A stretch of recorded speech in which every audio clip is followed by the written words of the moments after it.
Morning, everybody. It's Carpo here. Looks like it's not going to be such a sunny day today. But life goes on, right? I had a thought this morning that if you can admit your problems, if you can admit your faults to yourself, you're going to be a lot stronger for it.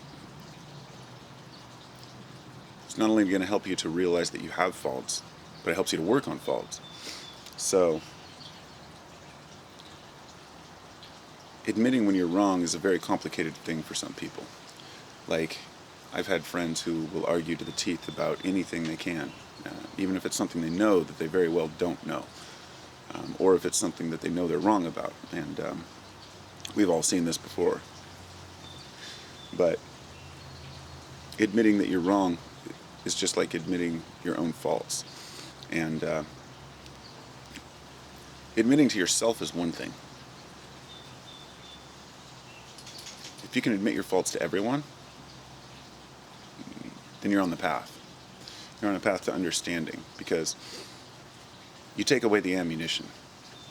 You take away any defensive gestures or modes that you might be in to try to protect yourself. We're all going to protect ourselves. We're all going to defend ourselves against attack, of course, but I'm not always talking about direct attack, and not even by a person. I'm talking about by the situation itself. We're only going to suffer for our shortcomings if we're not willing to admit that we have them.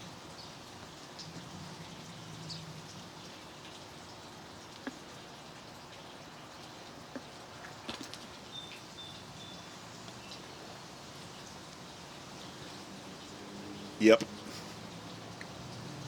I have just as many as the next guy.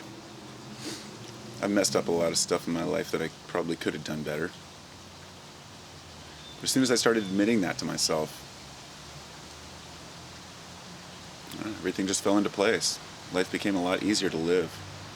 Stopped resisting the current, stopped resisting the flow, stopped trying to prove that I had something better or more knowledgeable than everyone else.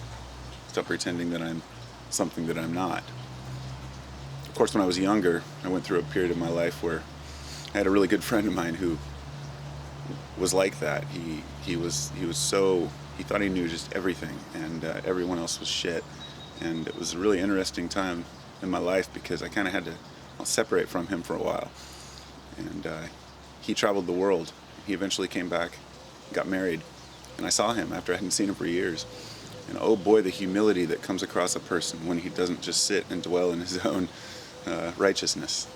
You know, the way a person can step back and look at the world after traveling the world and seeing the realities of what's really going on out there.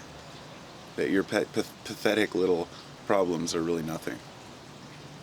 And he's a much better person for it. But I was pretty cocky at that time myself, and it's hard to break away from sometimes. But we got to do it. We got to do it. We're all just faulty humans. Nobody's here doing it perfect. It's just a falsity. But people will continue to believe that they are superior. It's just the world we live in, right? Namaste.